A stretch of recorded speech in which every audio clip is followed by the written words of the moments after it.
to Jesus Calling for October 5th. Remember that joy is not dependent on your circumstances. I love that. Let's look at Habakkuk 3:17-19 and 1 Chronicles 16:27. Habakkuk 3:17-19 says, "Though the fig tree does not bud, and there are no grapes on the vine, though the olive crop fails, and the fields produce no food, though there are no sheep in the pen and no cattle in the stalls, yet I will rejoice in the Lord. I will be joyful in God my Savior. The sovereign Lord is my strength. He makes my feet like the feet of a deer. He enables me to go on the heights." And I love it. Off to the side here I have, joy does not come from things, but from the fact that God is my Savior. And that is true. All the things can be taken away, but we can still have joy because we know God is our Savior. And 1 Chronicles 16:27 says, "Splendor and majesty are before him, strength and joy in his dwelling place." Remember that joy is not dependent on your circumstances. Some of the world's most miserable people are those whose circumstances seem the most enviable. People who reach the top of the ladder career-wise are often surprised to find emptiness awaiting them. True joy is a byproduct of living in my presence. Therefore, you can experience it in palaces, in prisons, anywhere. That's really good. Let's back that one up and read that again. True joy is a byproduct of living in my presence.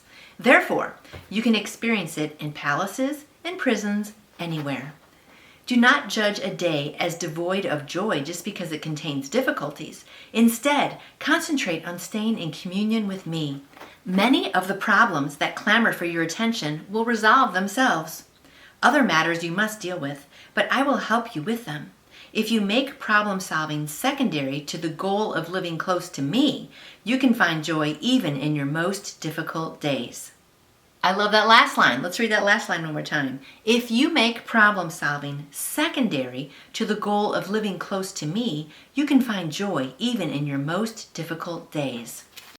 And that is so true, my friends, isn't it? If we just keep our eyes on Him and make the goal of our life living in close communion with Him, then all the problems will just take care of themselves. And they won't even really seem like problems because we're focusing on God, right? But so often we just get down in the dungeon and just in the valley and just in the dirt of this earth because we're just worried about this life and what's going to happen in this life and if things aren't going our way. So today, I love that. Let's concentrate instead of focusing on our problems. Let's focus on God and keep our eyes on Him. And He will help us get these problems. We'll make it through. And when you focus on Him, a lot of the problems don't even seem like problems anymore. They might just be opportunities in disguise. Have a great day, shedding all your problems and keeping your focus on Him. And I'll see you back here tomorrow. You can order your own Jesus Calling devotional book by going to jesuscalling.com.